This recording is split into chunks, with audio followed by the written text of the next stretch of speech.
Series. The time has come for 5 red lights.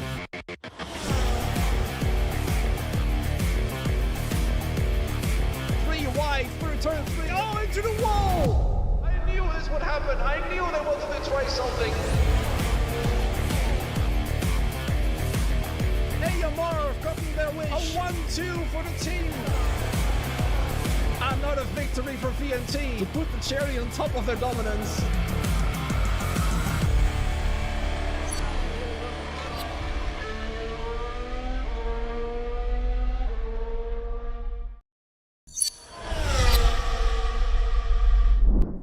Good evening, everybody, and welcome along. Sorry for the delay for this one. We are, well, Microsoft instead of EA for once. That's a shock.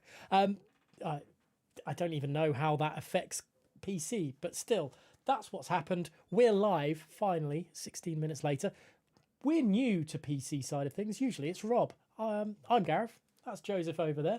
Welcome to Competitive Speed Series. I'm really thrilled to do this one. Joseph, this is going to be amazing, isn't it? You know, PC, Competitive Speed Series. It's kind of a match made in heaven. Certainly is. It's a hell of a lot faster than the console side as well. It's just the way that the systems work. So it's going to be very, very good to see the drivers racing this evening. Of course, we've got the circuit ahead of us. The drivers might not be they're not particularly enamoured by the circuit, but what that does mean is there's a lot of margin for error. So we will see what is going to be occurring throughout the course of this evening. As well, we have 18 drivers racing tonight. Two drivers who are not turning up. So or two drivers who have got a race ban, to be more specific. So we've got just the 18 drivers racing today. So a lot less competition really, but that means that everyone is going to have higher expectations. Certainly, and the wonderful thing about CSS is that points go down to 15th place, don't they? So much can be happening through that, but the drivers are going out on track. Let's go over ourselves and have a look at what is going on. And I'm trying to think who is possibly the first driver. It's one of the Kick-Saubers, I'm sure of it. Maybe Jeremy. They're in 9th, currently on the timing screen. Let's see what they can do for their first timed lap. Yeah, we will certainly see what is going to happen throughout the course of this evening with the drivers that are going through. Jeremy Galonier then is in the first sector and is just trying to push through. They've got two square corners before you head out to the second DRS zone, which is the second straight, then a really heavy braking zone, making sure not to lock up. That is a prime overtaking opportunity after the two DRS zones, just to try and back it up. Then sector 2, tight, twisty. It's of course not quite started yet, but it will start right at the end of this little mini straight here. And Jeremy Galonier 34.649 in the first sector. Then he's going to push his way through this second sector, and it's so much more tight and twisty. They would have prepared for the straight down the back and down that after turn number 2. So this sector is going to be all the more difficult just because you're turning in a car that basically has no front end. Jeremy Galonier has been all right. He's come out of the end of the very tricky castle section, which we will be seeing at least one driver drive into it tonight. If it's not Niall Gio, I'd be surprised. Anyway, Jeremy, towards the end of the second sector split time, and you've just got to ride over at turn number 15, trying to use as much curbing as you can, but not using too much, because otherwise it'll spit you out on it straight into the wall. Then the final braking zone, the final couple of corners, will bring you in to the end of the lap. It's a blind couple of corners for Galonier. It's a blind couple of corners for everybody on this circuit. So you've got to make sure that you're completely out of the way if you're a driver who is not involved in this part of the action. Then Galonier up to the line, and it's going to be a 37.435 to kick off proceedings. It's not too bad. Here comes Ryan then across the line, dispatching of Jeremy there straight away, and there is Simon Engel taking it straight off of Ryan, and that it's just showing straight away that the VNT drivers leading the championship as things stand here in Competitive Speed Series. They're showing why that is the case, because they're rapid so far.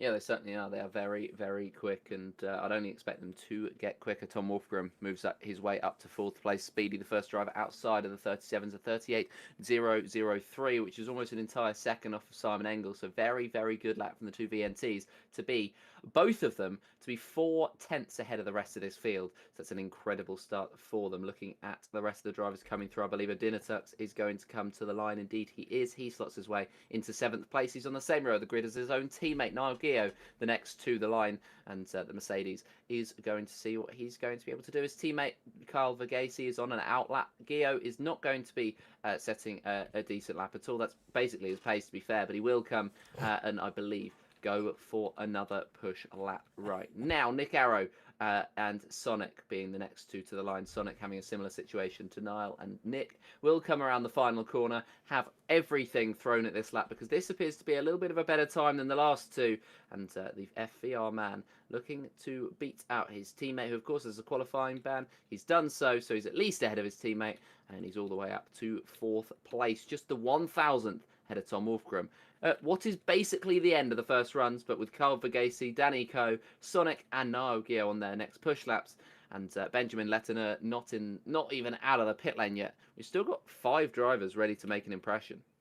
I certainly do. I think Benjamin went out and then invalidated somewhere along their first run and decided they'll just throw in and just, I don't know, maybe wait until the end. I know we've spoken in the past with in the commentary box about drivers wanting to have that pressure of a last run with 2-3 minutes to go. They thrive off that pressure, but sometimes you just want that banker on the board to ensure you've got at least something.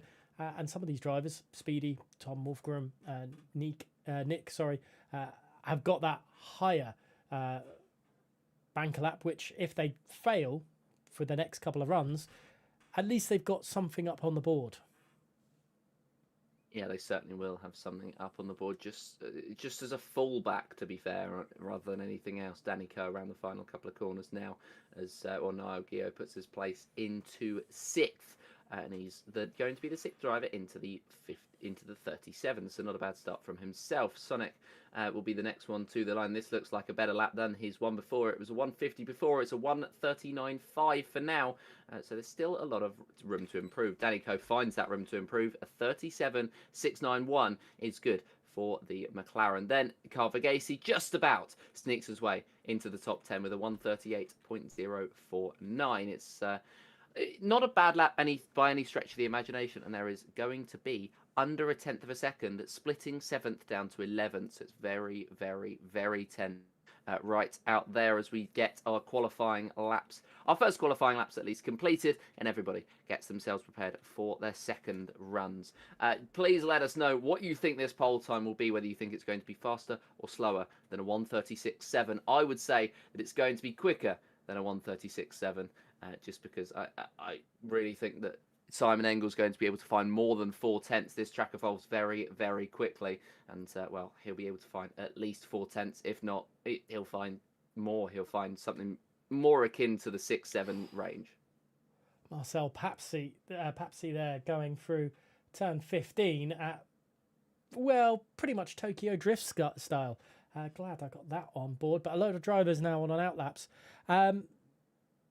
I know we're in the throes of qualifying, but there's still a little bit of time left. It's very dark. Well, I say dark. It's cloudy here in Baku at the moment. Do you think, if it stays cloudy in the race, what do you think the strategy is for this evening for these guys? Well, it's going to be one of those that I think they're going to have to sight at. I think Baku can get very, very slippery very quickly within maybe 1 or 2 laps of the rain starting to come down. It's not one of those circuits where even if you have the rain, it's kind of just a bit more relaxed. But no, it's just straight in there, straight aggressive attacking, and it'll really, really throw you off. I think if it isn't to rain, the strategy will be pitting lap 7, something like that, maybe lap 15 if you're going to go for the hards first. But the data that I've got is actually before the tyre update. So it's one of those things where, unless they have properly practiced for this race, they won't have much information. Baku's not a very popular circuit, so there isn't going to be much information to go off as they'll be working. Basically, If it does rain, they'll be working off eyesight. They'll just be working off the dome. So we might see some very interesting things thrown up. It'll be interesting with that because it really, if it does rain, it is then all down to driver skill, isn't it? It's all down to, instead of it being maybe all out pace, and Simon Engel definitely has that pace at the moment. It's, instead of it being a tweak to the setup, it's down to the driver's ability to handle changing conditions and the track evolution as well, which will be quite nice to see. Especially for us in the commentary box. But Simon Engel coming through the castle section now, heading through turns 8, 9, 10, 11 and 12, famously for where Charles Leclerc decides to say that he is stupid. But down this back straight, which has got, well, it's a back straight in a way, but this is Baku as a whole. There's straights with curves in them that, oh, as Simon Engel clips the wall there, straights in the corner, in the corners in the straights, which can really make or break someone's lap in qualifying, but also leave you vulnerable on especially where Simon Engel is now, if you're defending a position. Yeah, it's going to be interesting, especially later on in this session, as we will get our second runs to the end, by the way. Simon Engel won't, because he's going to be into the pit lane, so I wouldn't be surprised to see his pole position snatched off of him. It might even be by his teammate Ryan Modler, who comes to the line. He was improving by a tenth and a half. He's found another half a tenth. He has got a 36.946, so he's gone half a tenth ahead of his teammate Jeremy Gallonier. Slots his way into third place. Tom Wolfgram is going to move up to fourth, and in fact Jeremy Gallonier has one more corner to go, so he hasn't improved, and he's actually lost a lot of time in that second sector. He was up by 0.172 in the first. He's now up by just 0.055, so the VRM driver is not going to be able to capitalise unless he lost a lot of time in this final sector. It's all going to unfold in just a couple of moments' time. We've got Danny Coe and Carl Verghese both on their outlaps. Everybody else is on their push or they're in. Jeremy Gallonier has only found 6 thousandths of a second in that final sector, so it's not going to be enough to find an improvement for himself. Nick Arrow coming around the final corner. He'll be the next, maybe. If not, then it'll be Danico who's on his outlap, so he's just about getting his underway. Then it will be Nick Arrow around the final few corners to try and find time to put the FVR car, the sole FVR car in this qualifying session, slightly further up with one more run to go. Here he comes to the line, blasting past the camera, and it's going to be a 37.639 for Nick Arrow, who slots himself nicely into 7th place, just a 4 thousandths off of Speedy, so it's very, very tight in this mid-pack. Yeah, it's really tight. As you have mentioned there, it's 6th to 8th at the moment. It's ridiculously close. We couldn't split them really between a hair, and Axel and Tom Wolfgram there really close as well. And we haven't seen the best of some of the drivers down below, the O&B drivers. Just to pick on a team that is really close together, that will be looking for a little bit more pace. I believe Marcel is about to finish their lap time. They are powering through turn 18, 19 and into the start-finish straight.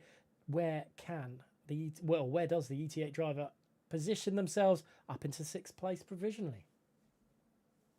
It will be up in 6th place. He might be knocked off though by Danny Coe, who improved up to 4th place at the end of the first run. So he's been knocked all the way down to 10th. So he'll want to find an improvement. He's found a minimal improvement, but he needs a lot more time in this final sector if he is going to gain any positions, and especially if he wants to get back up to where he was. If he does find about 6 or 7 hundredths of a second, he'll be in and around Speedy, Nick Arrow and Niall, but he decides to back out of the lap and go into the pit lane. That is going to be his lap called to a close. Carl Verghese has come to the end of his lap as well, and he's found 11th place. Make your predictions in the chat. Who's going to be taking this pole position away? It's looking like it's going to be a VNT 1-2, but is anybody going to be able to throw their laps in? I know Jeremy Gallonier lost a lot of time in the second sector, so it could be the VRM man as well. But Gareth, what do you think?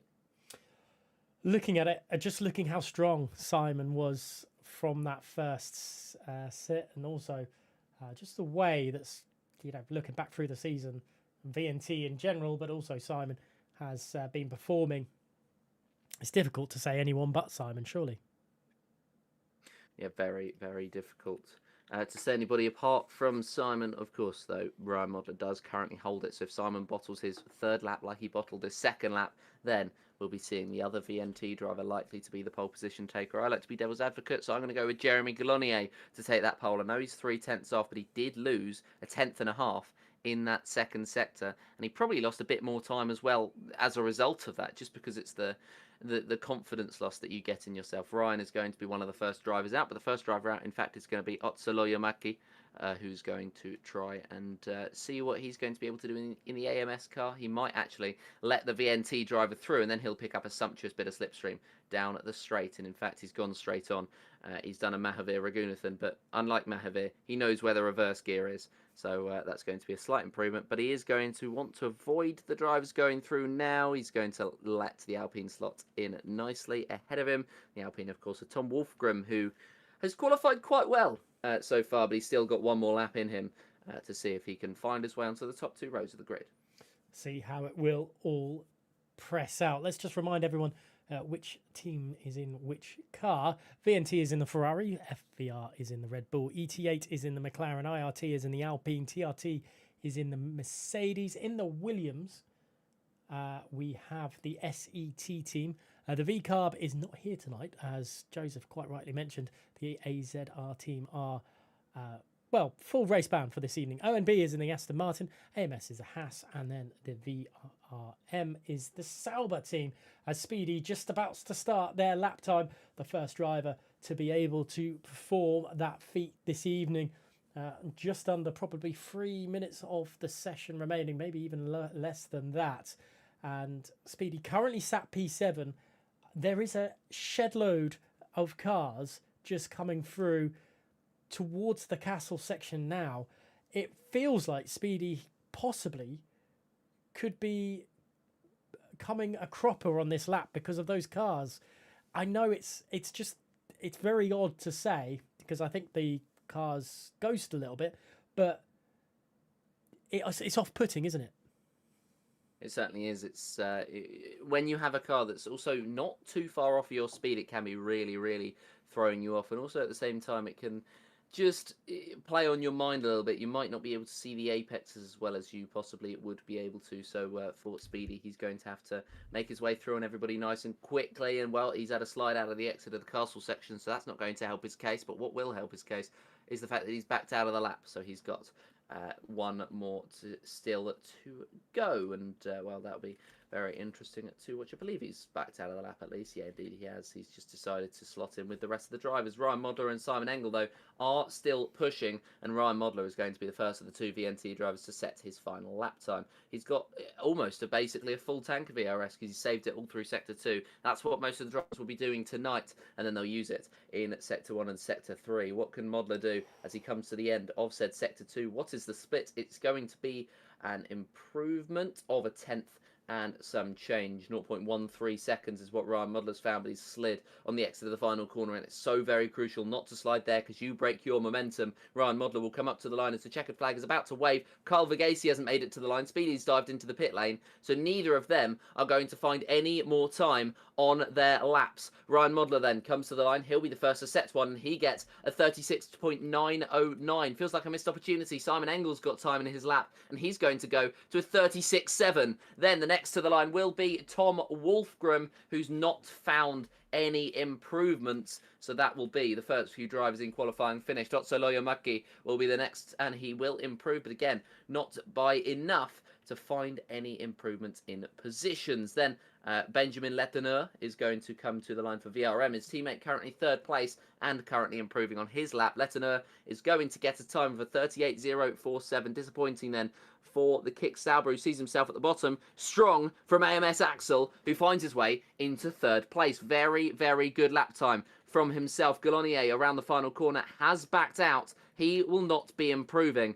then eyes turn to Nick Arrow, who's 7th place at the moment, 4 thousandths off of Speedy. He will, if he finds any sort of improvement, go ahead of the Williams. The Red Bull now coming to the line, and well, he has found time. He's found 0.16 of a second so far. What can he do in this third sector? Because that will move him up to 6th place. He wants to be any higher. He can get 5th ahead of Tom Wolfgram. He's found another half a tenth in that final sector. Carl Vigasi, of course, did not make it to the line, so it's down to the 2 ONBs. Pascal Gill up to 13th place. Niall Guillot going to the line as Marcel Paps finds time to go to 3rd. Guillot will be the last driver in this qualifying session, and he will slot himself just inside the top 10. But a few very strong laps pulled out at the end, but it's still VNT on top. It is indeed. That was a good one from VNT. As we have a look through, it's Simon from Ryan, Marcel, Axel, Jeremy, Nick, Tom, Danny, Speedy, Niall, Carl, Otso, Pascal, Benjamin, the OMB driver of Odin, Mathieu, Sonic, and Raphael there for the 18 drivers this evening. It's a 20 corner circuit, but it's an odd one, isn't it, for Baku, because from turn 12 at the end of the castle section to turn 15, it's like just a continuous left-hander, isn't it? And from turn 16 to 20, it's just slight general movements where can you really class them as corners? It's very odd, isn't it? Yeah, it certainly is. It's a very unique circuit in that sense, and I did like it when it first came onto the calendar. But with the way that it's kind of just encouraged more of a move towards street tracks, because it is such a good one, I don't necessarily like it anymore. But it's one that does throw up good racing action. I would still say it's the best street circuit on any calendar. So that's just. And I know some drivers, one in particular, would disagree with me in this lobby, but it's very much a very, very good, circuit nonetheless. It encourages racing with those 2 straights with DRS, and that's exactly what you want to see. Fortunately, won't be having that next season, but we'll remain to see how it affects it. Definitely, and I'm pretty certain it will. I know which driver you were on about, and it was probably going to be Monaco. But the smile says it all there, Joseph. Who do you think is going to take victory? Chat, let us know as well who you think is going to take victory tonight. Simon, obviously, one very confident driver by the looks of things. Is that someone that you're going to pick with, or are you going to think outside the box again? Wow, you know what I'm like. I have to choose somebody that now that you've said it, I have to choose somebody else. I think the 2 VNT drivers are shoo-ins. I think they're really, really strong. But oh no, they have a strategy problem. Oh no, they go too long on a stint. Oh no, they have a mistake. They go wide. They try and wall ride out of turn number 1. Jeremy Galonier showed pace in that first qualifying stint and the second one, but just couldn't quite string a lap together in the third one. So for me, I'm still going to back the Frenchman. What about Marcel Paps? Brain wouldn't work. Marcel, the ET8 driver, who managed to get into 3rd place at the end there.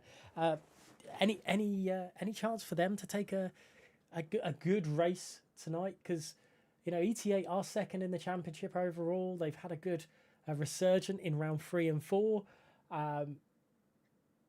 AMS won the round 2, and everything else has been VNT. But can anyone stop that VNT train, I guess, is what I'm asking.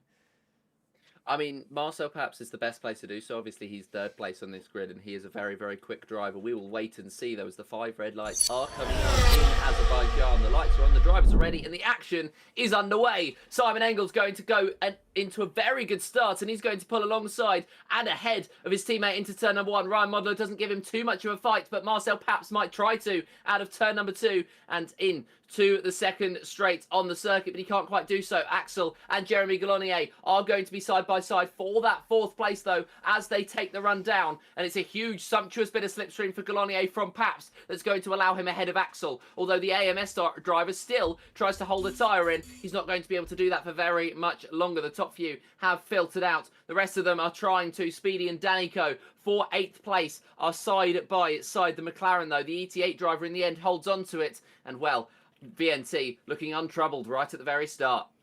Definitely, there's a squabble between Danny and Speedy, but that's about it through the midfield as the two ONB drivers really holding up the rest of the field. But as you quite rightly mentioned, VNT have just pulled away for the moment in time. Everyone is on a set of medium compound of tyres, and already the DRS is broken between Ryan and Marcel. My goodness me, VNT are not hanging around, are they?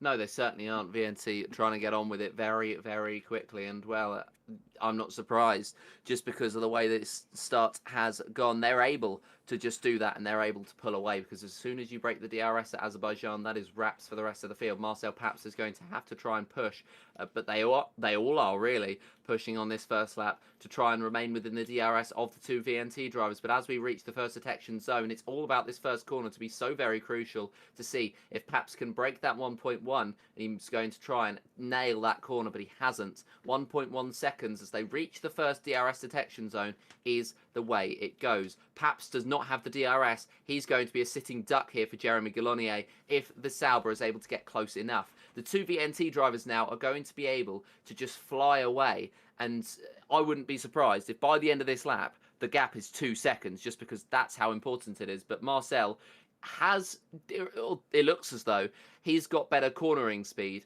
so the McLaren driver is not down and out of it just yet.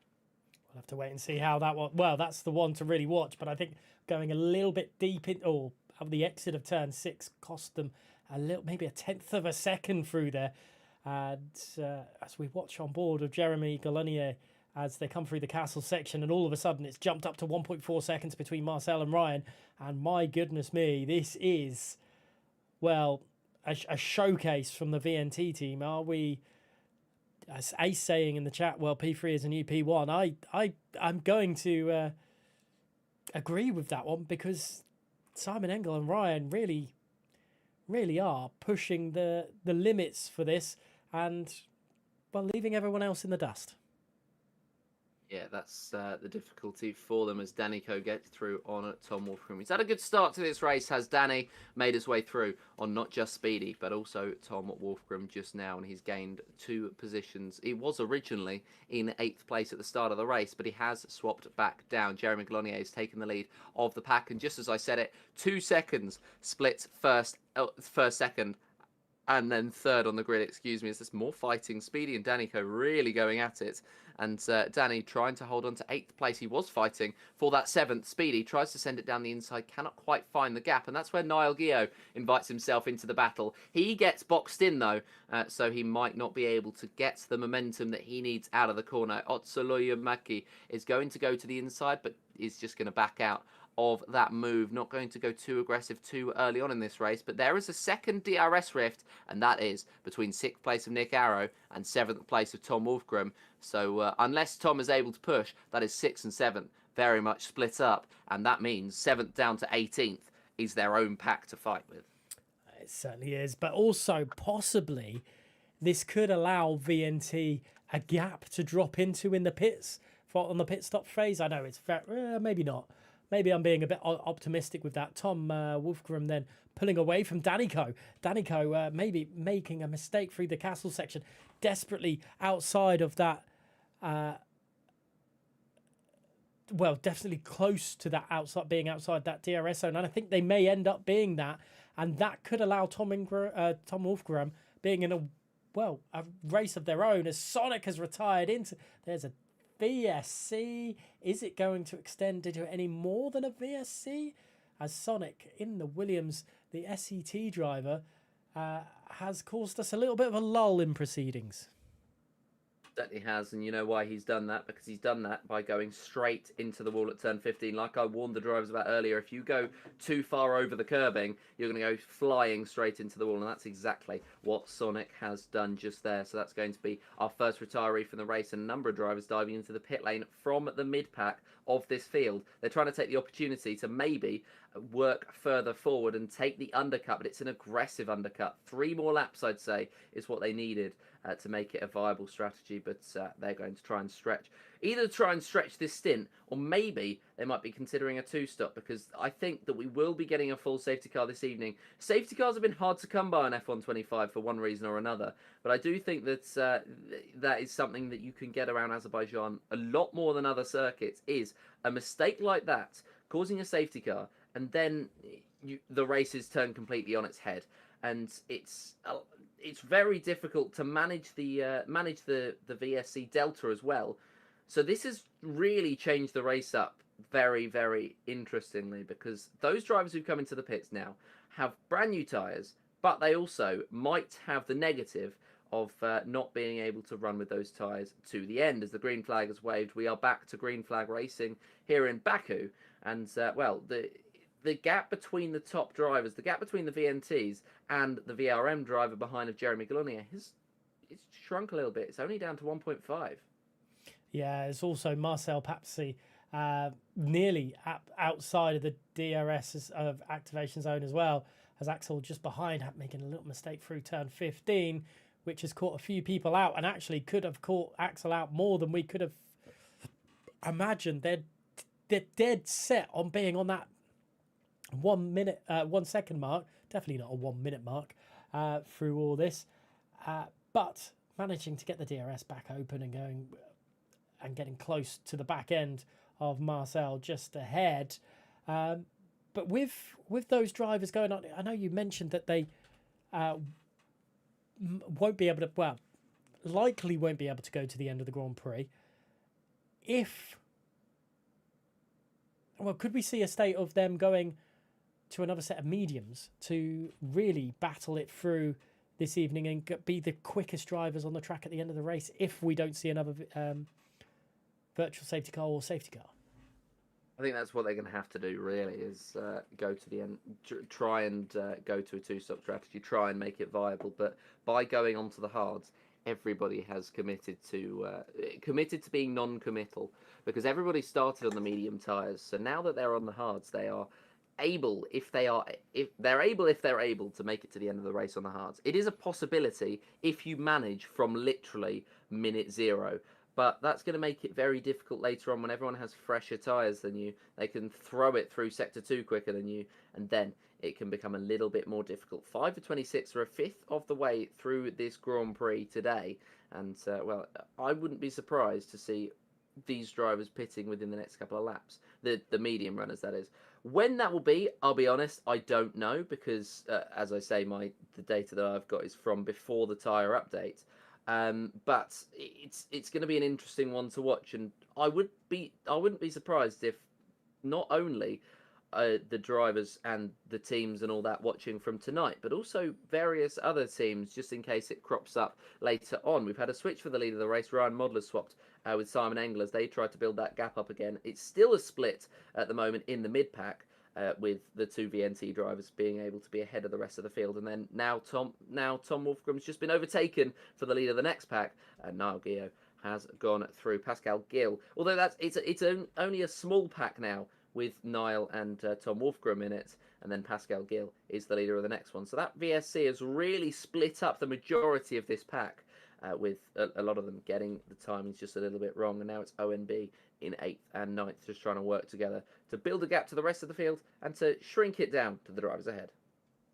Yeah, let's see how it'll all pan down. Simon retakes the lead heading into turn 3 as well.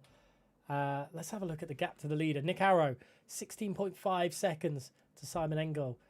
Obviously, Nick has pitted and Simon has not. On lap 6 of 26, we have had a virtual safety car for Sonic going straight on into the wall at turn 15. The medium runners could possibly go a little bit longer than they would have normally because of that virtual safety car. It wasn't a full lap. It was nearly a full lap, so they wouldn't have been going full pelt to take the wear out of the tyres. But as well, Joseph is the tyre expert with not having the full data to your knowledge there with the update to the tyre wear. We'll just continue to watch maybe Ryan Modler overtaking Simon Engel, or Odin and Pascal Gill swapping positions again. But if we see it from that point of view, Marcel re-overtaking, let's say, Jeremy Galonier for third place. So they might need to think about working together. Odin, though, however, has, well, dispatched teammate Pascal. Those two swapped positions last time around. This time, it wasn't happening. Danny Coe overtaking Otso for 12th place. So this is very, very... pedestrian isn't the right word to use. These drivers are working together to try and gain positions. However, Nick Arrow has overtaken Benjamin for P10, and that maybe is a sign for the drivers on the medium compound tyres. Yeah, it is. It could be this turning point. I believe it will be the turning point. I do think if it is relatively similar to the way it was before, then the mediums go off around lap 6, 7, something like that, and then the hards really take over from that point. Now that we haven't actually had them starting on the hards, now that they've had a couple less laps in them, then I wouldn't be surprised if the lap was more like 5, 6, something like that they make the switch over. But yeah, they are the faster tyre now, the hard compound tyres. You can just see that from basically any sort of metric that will tell you any sort of information. It is that they are the faster tyre at this point in time, and they are about to be flexed, I think, with Nick Arrow going through on Benjamin, with Danny Coe ready to get through as well, Otso Loitamaki and Speedy ready to go through as well. There's a lot of drivers and a lot of overtakes that are about to be made as we cross over to lap number 8.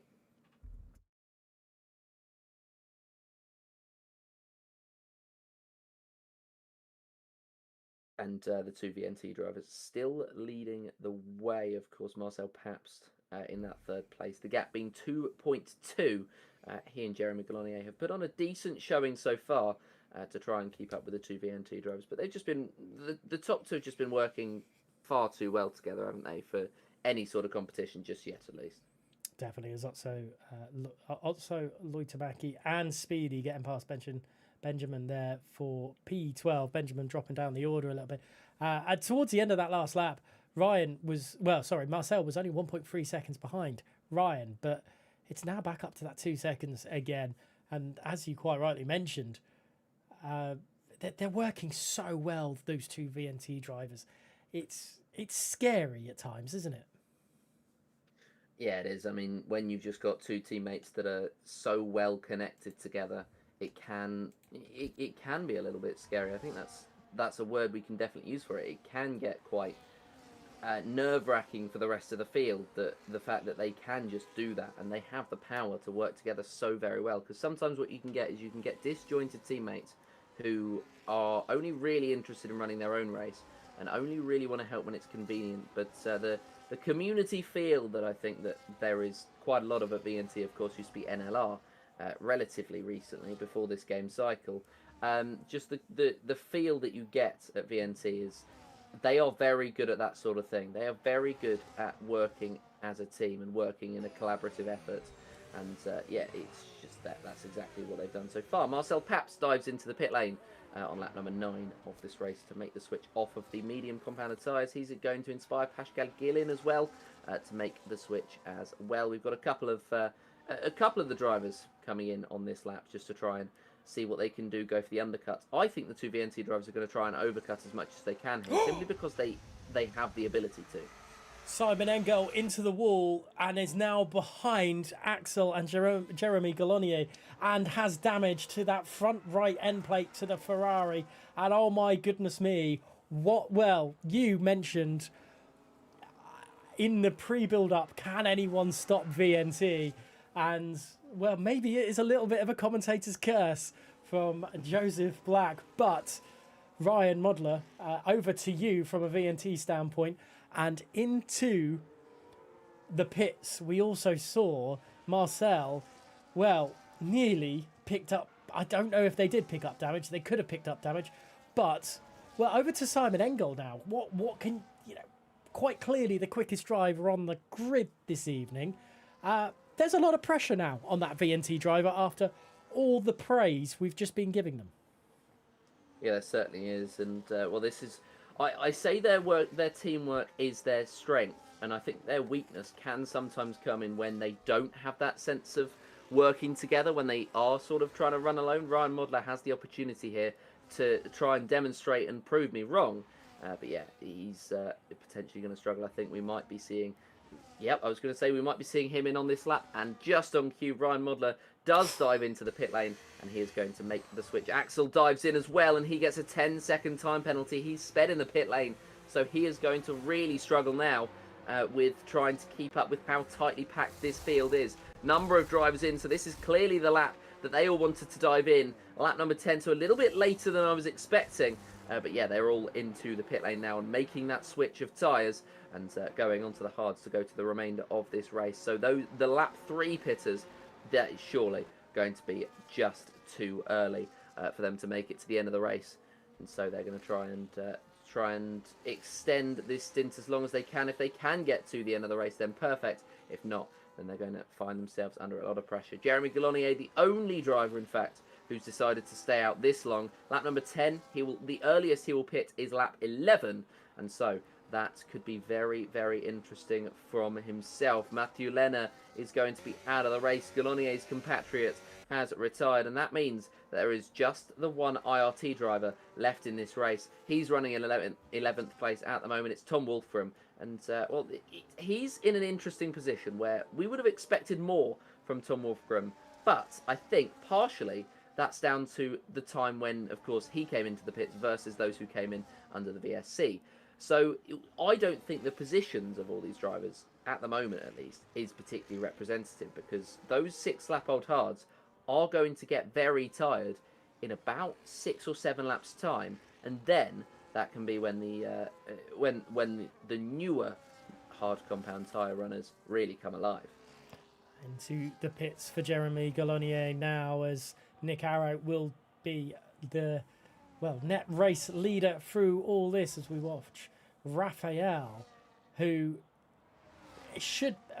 Carl will be a sitting duck because Carl got damage on Marcel going down the straight between turn 2 and 3, but also more possibly prominent through all this is Simon Engel, Nail, getting damage off Simon going into the pit lane, and I think it was well before the 3-second the 10-second penalty that was put for speeding into the pit lane for Simon. But Simon down in 15th place. We're not used to seeing Simon down there on PC side of things, as we just watch Axel and Carl. Axel get past Carl. Carl has that front right end plate damage, but so does Axel, to be honest. So there's damage to cars throughout the grid. Yeah, and that's going to make it even more interesting. I think some might have even, and this is me completely conspiring here, so I may be very wrong, but some drivers might have even taken intentional damage just so they can have the extra couple of kilometres per hour down the straight. It can be so very crucial towards the end of a race, especially when you're fighting for position. And so sometimes, and Baku is one of the worst circuits for this, sometimes it does actually make more sense to have damage. Of course, they're going to try and avoid it because they don't want to take too much damage. There's a sweet spot of damage to be able to take. But yeah, we'll see how they end up racing, as we are almost at the halfway point. We've got 1 lap to go to it. It is lap 12 of 26 right now.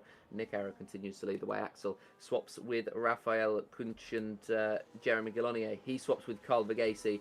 So we have a couple of moves in the mid-pack just with the DRS. Making sure they're able to confirm the positions.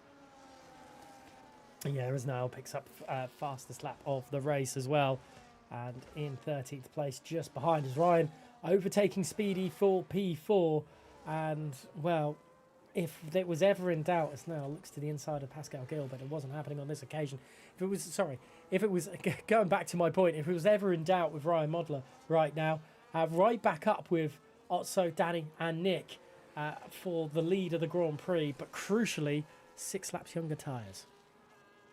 Yeah, 6 laps younger tyres, so that's going to be huge, and he's going to have such a good advantage. This is why they wanted that race lead for so very long. This is the advantage that they wanted to get, and now they're able to reap the rewards of it. So they're going to be in a great position for the next few laps. Well, that great position is the position that everybody wants to be in, which is first place, and I wouldn't be surprised if he's able to gap them as well. He's got Speedy in behind, who's going to try and give him a little bit of a fight, but of course Speedy does have the older tyres, so it's going to come down, I think, to who has the better tyres, and that is going to be, of course, Ryan Modler, who's going to try and get through on Otso Loitamaki as they head down towards the straight. The DRS is going to be open for Ryan Modler. The DRS is going to be open as well for Otso, but with the momentum that Ryan Modler's got, with the grip out of the corner that he got, he's going to easily make his way through, make his position up, and he's back onto the podium positions. Jeremy Galonier and Tom Wolfgram, both drivers making position nail, popping up in front of Pascal Gill, with Simon Engram just behind, unable to make the move stick, but surely into turn 2. There is Simon Engram just in front of Pascal Gill, and that's Simon, I don't want to say redemption asker, just going up to the top. Is that Danny Coe into the wall? It is indeed, and Danny is falling down the order a little bit more. It's how much damage, I probably should say, is on that McLaren. His front left end plate damage, and pulls over, moves out of the way of their teammate Marcel, and drops back in behind. But that is not ideal if you're an ET8 fan or an ET8 team member, as Danny Coe is going to struggle now a little bit. That looks like a little bit more damage than what you were saying about earlier being that sweet spot of damage. Yes, you don't want too much damage, and that's unfortunate for the ET8 driver. That is what he has ended up picking up. And of course, hello to Mr. Bottler in the chat, who was telling me the other day, I don't know whether he's actually there, but he was telling me that at least he watches all of the races that ET8 do compete in, and at the moment I don't think he'll be very happy with the outcome, even if it looks all right on paper right now. We will come to the end of lap number 13 and head over halfway through, as Nick Arrow does decide to just let Ryan Modler go. He's not going to give him too much of a fight, and now we have a new leader of this Azerbaijan Grand Prix. It will be Ryan Modler, who of course was the old leader, recycled, and back into the lead of the race he has come. And lap 14 of this race, we're having a few swaps further down the order as Carl Verghese has come in. That's interesting. Maybe, just maybe, this is the time to see, this is the time the pit window opens. Oh no, Verghese is actually changing his front wing, so it looks like it's actually an unscheduled pit stop for the VNT driver. That's unlucky, because again, he was running all right, and again, it's just bad luck, I think, for a lot of these drivers picking up damage, but a hell of a lot of them are picking it up. So there's a certain point at which you go, some of it might be intentional, some of it might be trying to sort out your front wing, some of it is just not intentional, some of it's just bad luck or mistakes and things like that, and Carl Verghese has fallen victim to it. So TRT's strategy is very much just run and gun towards the end now with that Mercedes, with the damage, and just try and pick up the pieces. He's going to be able to run to the end on those hards, so he's going to have a huge undercut on everybody else. But whether that's what they actually wanted, it remains to be seen. Yeah, as Axel getting past Danny Coe there, Danny really struggling. Both Danny and Axel have front wing damage. However, and whether this is relevant or not, I'm not sure, Axel has front right end plate damage, while Danny has front left end plate damage. That could be the reason. Carl picking up that front end plate damage with their battle with Marcel after the first pit stop phase for Marcel. I was going to say about Nick Arrow trying to keep up with Ryan Modler, but it's never going to happen when Ryan puts a 2.7 gap in a lap to Nick Arrow, as Marcel dispatching Otso Loitamaki for the battle for P3 as positional. Sorry, Raphael going into the pits, but it's very hard to keep an eye with these split strategies that they did. Some under the VSC on lap 3 of this Grand Prix. We're lap 15 of 26 now. Drivers are definitely going for that two-stopper. Yeah, they certainly are. You certainly feel as though they are. Nick Arrow backing completely off of Ryan Modler now. He is tyre saving to the max, as they've got 11 laps to go, and he is going to try and make it to the end. Loitamaki, Speedy, I'm not sure whether they are just yet. Danny Coe, I don't think will be able to justify it, because getting that wing damage is all well and good to improve your speed, but you are going to take more tyre wear. So unless you're on the optimal strategy, which he is not because they pitted early on, then that can really, really play into effect towards the end of the race. And I think we'll be seeing at least him in again. All the drivers that have 11 lap old tyres right now and have damage, we'll be seeing him again, just because it adds an extra couple of percent per lap, and that snowballs so quickly. And so we'll see what the drivers are going. We'll see what the drivers end up doing strategy-wise. Of course, we aren't in the calls with them and their engineers at all, but it's one of those things where you can kind of predict those situations. I've never been in a call with somebody at Baku before, but I've certainly been in calls with people where I know exactly what's going on in the internal workings. Speaking of, Speedy's into the pit lane. So the Williams dives in. The Sierra Esports driver is going to dive in. The sole representative now that Sonic's out of the race. Is this going to be a scheduled pit stop, or is he going to be fixing some front wing damage? We will wait and see. Is he fixing the front wing? Well, I don't know, because I've not got the optimal camera angle for it, but it doesn't look as though he has done. No, he hasn't. So that's a scheduled pit stop from Speedy. So the Williams has decided and committed to the two-stop strategy. Interesting through that as well. Simon Engel has pitted as well, dropping down to 14th place. I wonder if that is a front wing replacement, but I'm almost certain Speedy did not get a front wing replacement. But the VNT driver of Simon Engel down to 14th place, deciding, and Simon pitted later on as well. So it must have been a front end plate or front wing replacement there, as they are getting past Benjamin there for P14, as Benjamin looks like having a little bit of a struggle for grip at certain areas. But let's have a look at Otso Loitamaki, as they are, well, under pressure from Jeremy Galonier for P4.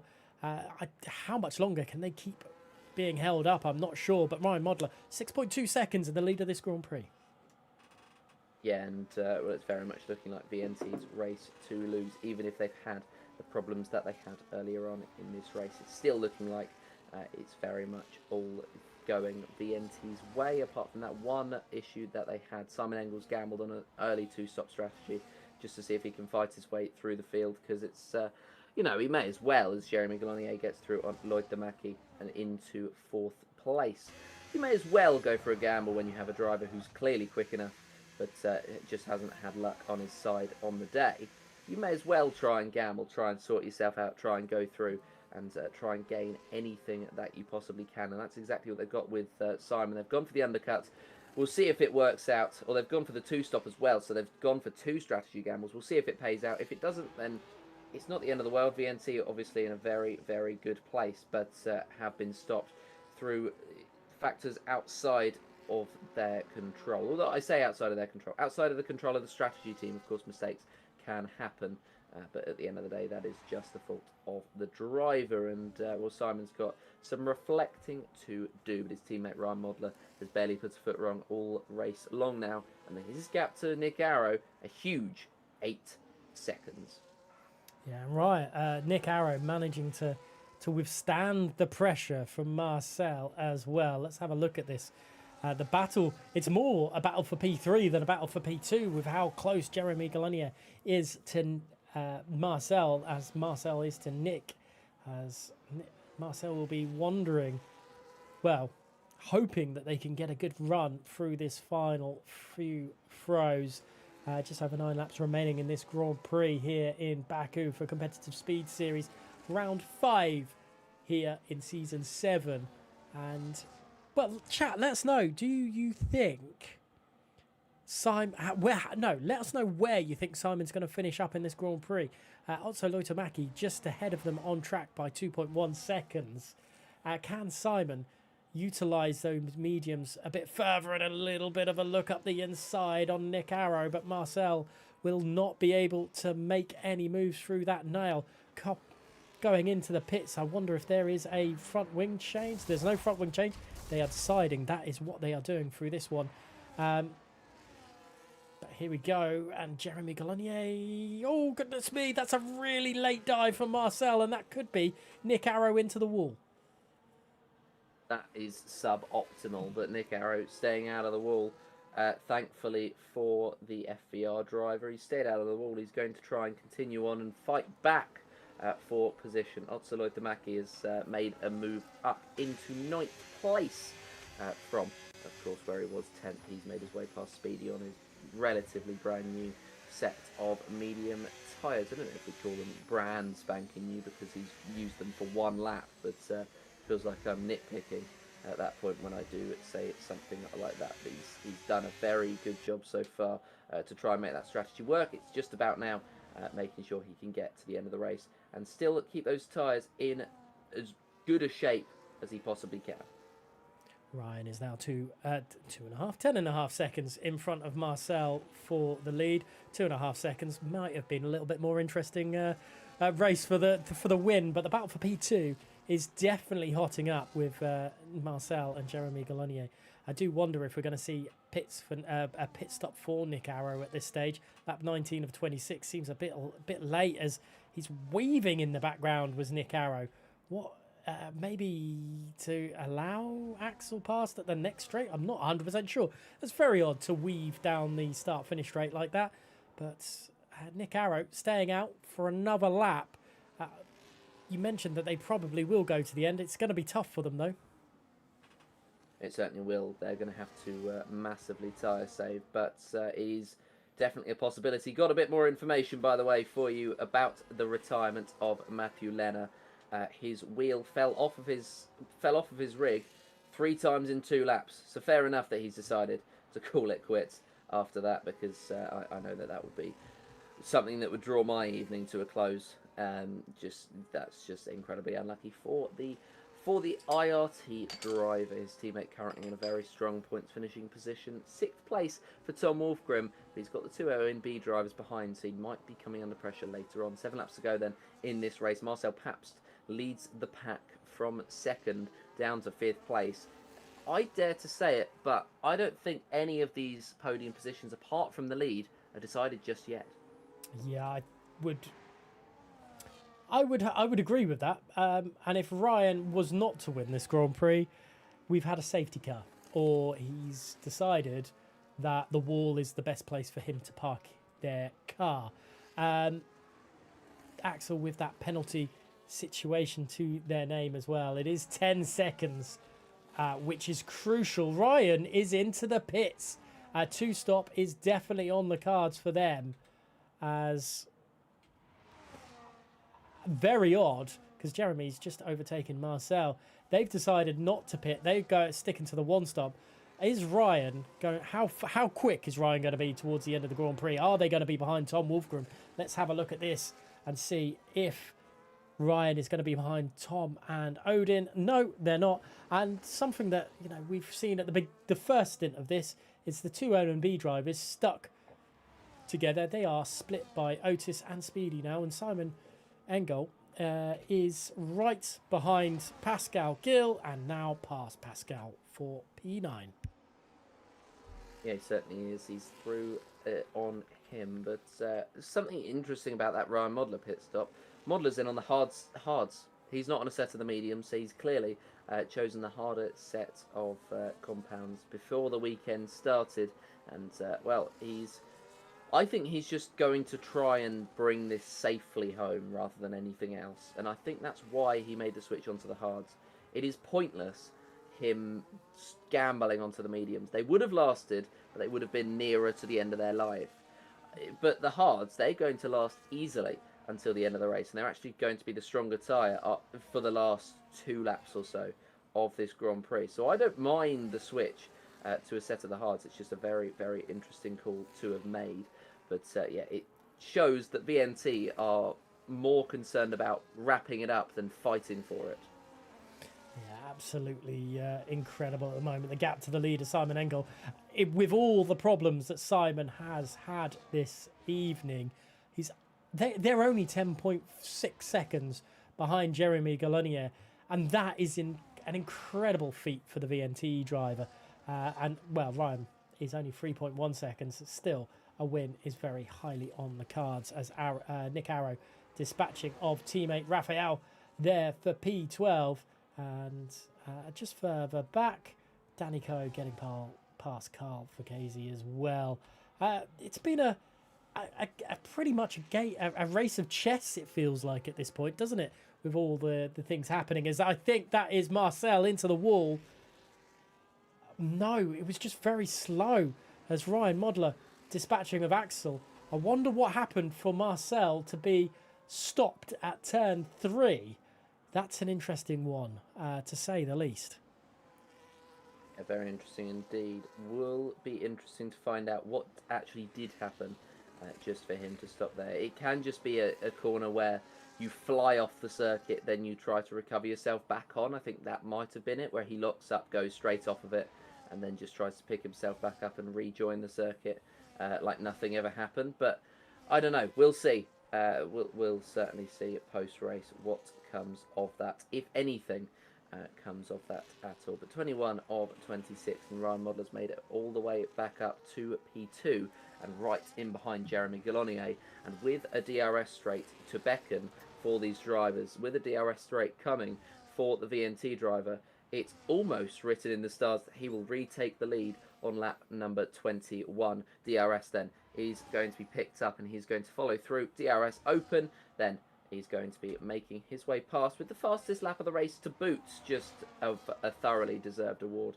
that I don't imagine anybody else is going to be taking off him come at the end of this race. But yeah, Ryan Modler has been the quickest, has been the least, has made the least mistakes of everybody. So this is going to be a thoroughly deserved run to at least the lead, if not the victory overall. Speedy and Otis Loitamaki getting past Odin, as there goes Simon Engel up into 8th place as well. Simon having a great race through all this. Tom Wolfgram being dispatched by Otis Loitamaki as well, just ahead of this group. But Simon trying to get themselves back into some points. Is not. They have caught a second to Ryan in all the. Well, it was Jeremy Gallonier. It's now Ryan. But Simon being caught in the traffic here is problematic, as just ahead, Speedy and Tom Wolfgram having a little bit of a ding-dong. Tom Wolfgram obviously on the harder compound of tyres. Nick Arrow trying to get themselves back up into some good point-scoring position for them. But lap 22 of 26, 4.5 laps of this race remaining. It's not over, even now, for podium positions, because you could see Otis Loitamaki maybe claiming one of those. You very much could. We will wait and see. It's not long to go until the climax of this race, and it's just going to be very interesting to watch the end of this one, because it has been building up to a climax for the last 10 laps or so, where it's sort of just been a little bit chilled out, as we see Simon Engel gaining 2 positions down the straight just with pure straight line speed. Is what he's able to get through with, and well, a few moves being made with the DRS on that lap is exactly what we have just seen out there on this circuit. And well, 23 or 26, those are the sort of moves that he wants to be making at this time. Low risk, high reward moves. And yeah, we will see the last few drivers. Nargio still fighting with Tom Wolfgram, but with the extra grip he's got because of the newer tyres, the Mercedes makes his way through. The TRT driver makes his way through into 8th place, and what may well soon become 7th, because he's got Speedy next up on his agenda. We do have, though, a driver going back round to the next straight, and it will be Modler leading Gallonier. The gap between those two drivers is 4.7 seconds. That, considering the time frame he's managed to eke that out in, is insane. It's incredible that actually pulling away from Simon Engel in all this, it reduced to 9.6 seconds. It's now back up to 12.4. But fair play again to Simon, who has, as we just see there, Nick Arrow dispatching Odin, and back we finally get the 2 OMB drivers of Odin and Pascal next to each other on track again, bearing in mind it is a 5.8 second gap between the two of them. Let's go back on board with Simon Engel, who has shown incredible resurgence in this one, as Otis Loitamaki dispatching Marcel in all this, and the move that Simon made for two overtakes down the start-finish straight, very reminiscent of Hakkinen overtaking Schumacher and the other driver, which I'm not sure, at Belgium Spa all those years ago. Simon Engel, 0.2 seconds behind Marcel. Could we still see a VNT double podium? Well, we've not got long left, but if anyone can do it, Simon Engel can. He can. He's got the legs and the tyres to do so. But of course, he does have Otso Loitamaki for company in that fight for the podium. He needs to get through on the medium runner, but the benefit that he's got is that now his tyres will be quicker. Down the inside of Marcel Paps, he's going to go. It's going to be very tight between the two. Potentially a bit of damage, a bit of front wing end plate maybe flying off from one of the cars. I think I saw them both be okay. Yeah, indeed, I did. But yeah, Simon Engel taking the gamble through on Marcel Paps. The next driver up on his agenda is going to be that Otso that I mentioned just a couple of moments ago, because he has the older medium tyres. I say older because the tyre wear on them will be higher. So this is his opportunity, if he wanted to take it, to make his way through. Then he's got Axel. But I think the main aim of the game now for Otso Loitamaki is to maximise the points for his team and actually not take third place. He's going to try and build up that gap so that Axel's penalty is going to be as non-impactful as possible, but I really don't think he's going to be able to do so, as well, we're seeing fighting slightly behind these drivers as well. Speedy Niall Gio having it out at this point in the race. Niall Gio able to get through on Speedy on the exit of turn at number 2 and out to turn number or out onto turn number 2 and out onto this straight even. Niall makes his way through to 7th, and Simon Engel creeps ever closer to Otso with just 2 laps to go. And Nick Arrow and Speedy getting very, very close into turn 3. It's ridiculous at the moment. Speedy desperate to keep a hold of the position, and wow, Speedy nearly forces Nick Arrow into the wall at the exit of turn 6 there. And well, lap 25, the penultimate lap of this Grand Prix. Ryan Mudler leading this Grand Prix by 9.9 seconds over Jeremy Gallonier. And Jeremy has thrown everything they can, but it's just not to be. Benjamin into the wall, causing a yellow flag, but back moving again for the VRM driver as we continue to watch this battle here for the time being. But it could be that we should be watching Simon Engel against Otso Loitamaki for the final podium position here, because obviously we've mentioned that Axel is definitely going to get that 10-second penalty and will drop down the order. But 0.2 of a second between Simon and Otso. This is going to be really, really tense, really tight down the start-finish straight, heading into the final lap. Certainly, as DRS will be open for both of those drivers as Axel has backed back into that little pack, and Simon Engel's going to be squeezed to the outside line as they head down towards turn number 1. Is he going to be able to eke out that position? Yes, he is, but he might get boxed in here. Very good teamwork from the 2 AMS drivers, but it might all be in vain. Simon Engel has made his way through on Loitamaki, and he sets his sights on Axel with the second DRS straight ready to come. Axel gets a poor exit. Simon Engel is going to get through with no problems at all. And despite what was probably the perfect defence, the perfect plan from AMS, it was just not quite going to be enough ever, really, with the way that their races have gone and the way that the tyre wear is now. It was never really going to be enough, and through goes Simon Engel. Otso, in fact, has had problems and dropped down, and that will definitely spell the end of the AMS drivers fighting for the race, for a podium at least, as there goes Benjamin Lettener into the pit lane and out of this race on the final lap. Yeah, poor Otso Loitamaki there, dropping down to 9th place. There's massive damage to the front end there, but it would be really rude of us not to go on board with Ryan Mudler, even though their VNT teammate of Simon Engel has had all sorts of issues Ryan Modler has shown incredible perseverance to take victory here in round 5 in Baku. What a race for them. What a drive for the VNT driver across the line into the, well, take victory, the checkered flag. Jeremy Galonier then will come home in second place with a great drive for themselves. Mind you, it's 14 seconds behind Ryan and will take the second place on the podium. Simon Engel, what a recovery drive. It could have all been over. Nick Arrow and Axel all nearly side by side across the line.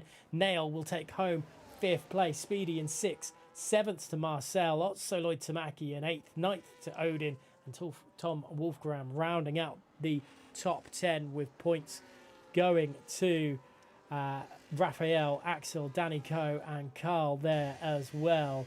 My goodness me, what an end to the Grand Prix. But I'm going to give everyone time to decide who they think driver of the day should be. And I'll ask that question to yourself as well, Joseph, as we wait for the podium to run through. Driver of the day has been given to Nail.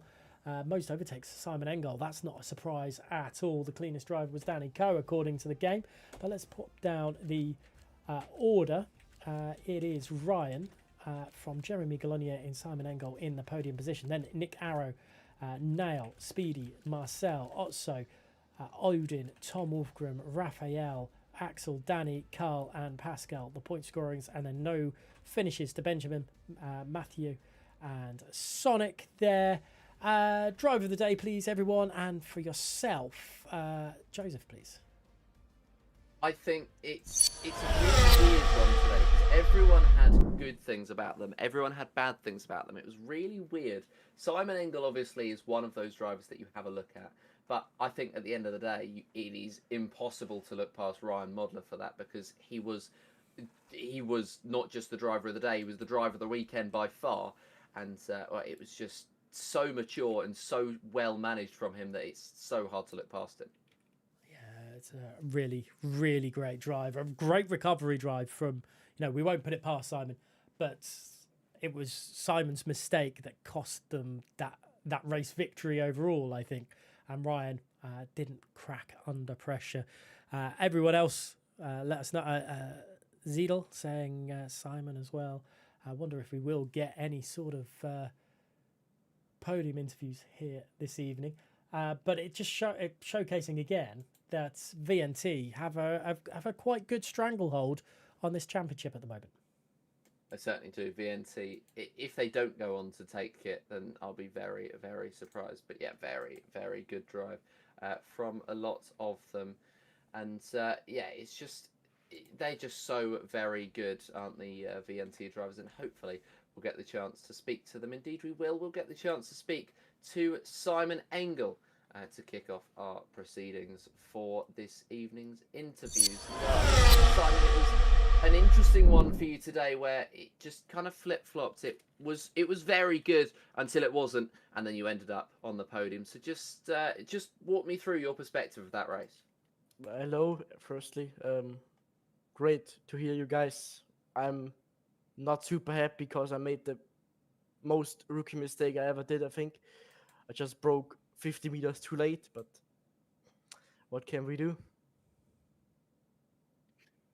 Yeah, it's not the easiest when you do make a mistake, but you basically came back from the mistake as well as you could. So I mean, it was just a very good drive from yourself from that point onwards. But I mean, just what was the thought process in the final stint? Was it just a case of we'll just see where we end up, or was there a target in mind? Nah, we had a target in mind. Like I pitted in lap 9 because of that. Like I would have pitted anyways lap 9, but I made a mistake with that. And then we had I already gave up. I'm honest. At that point, I already thought it's over.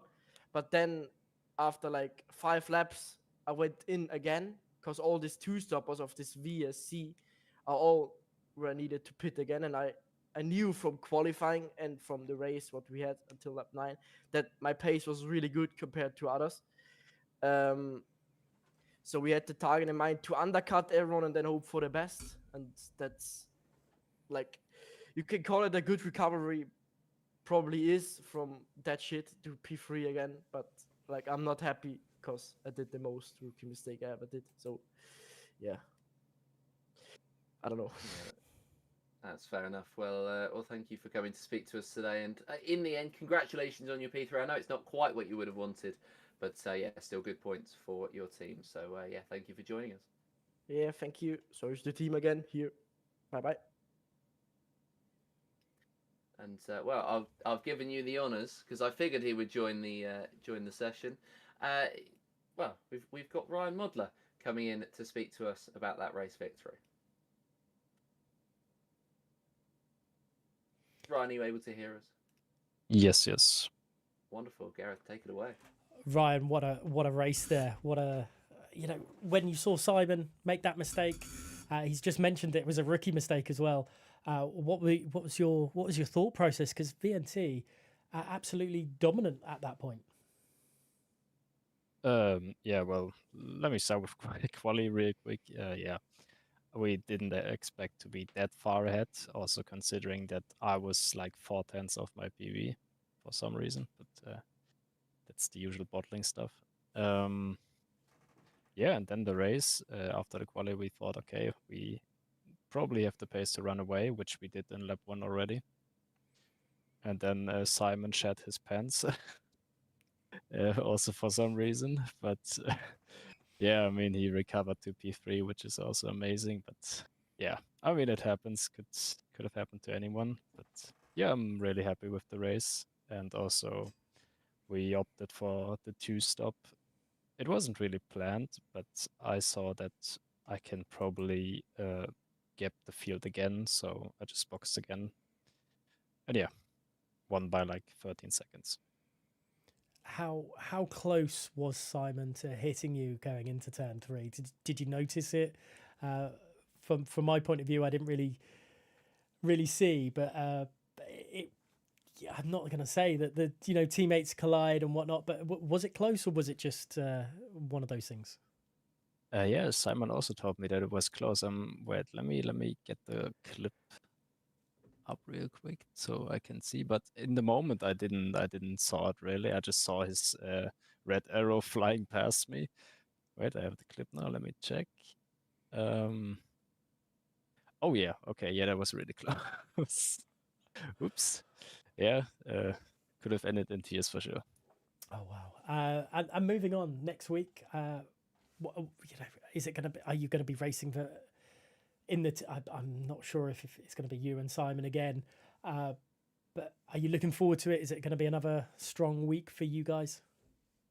I think it's Abu Dhabi next week, if I remember correctly.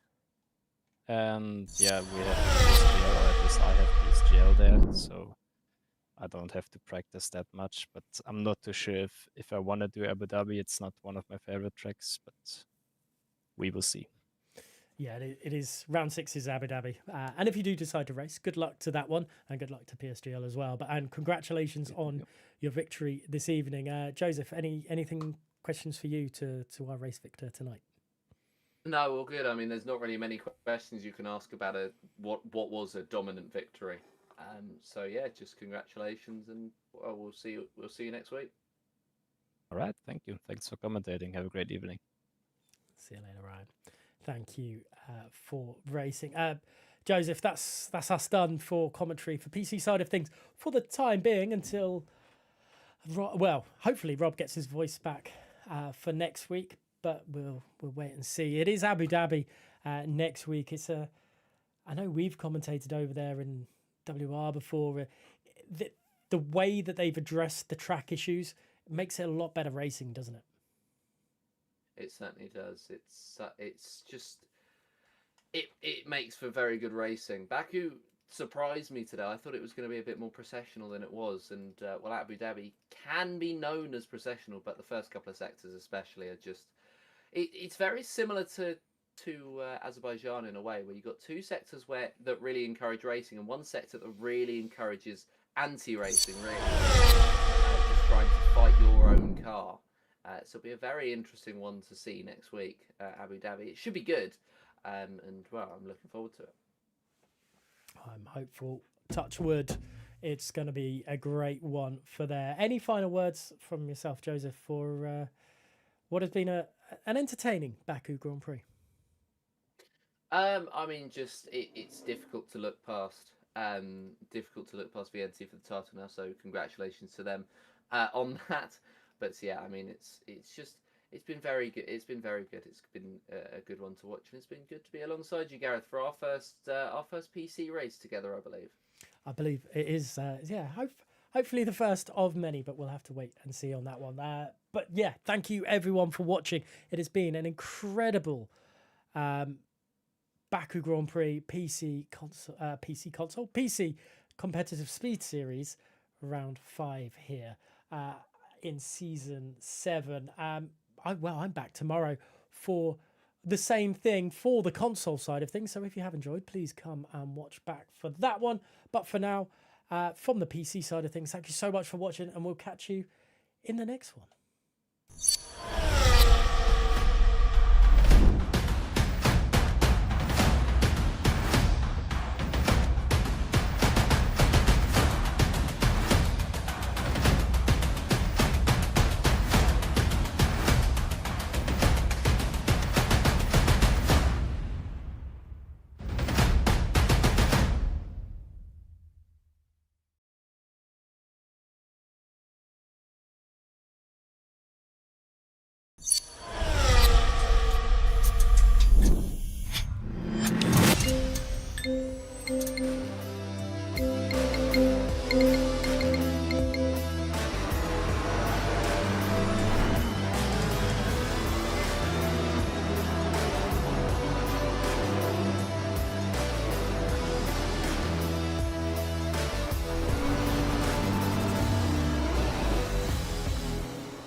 The time has come. 4, 5 red lights.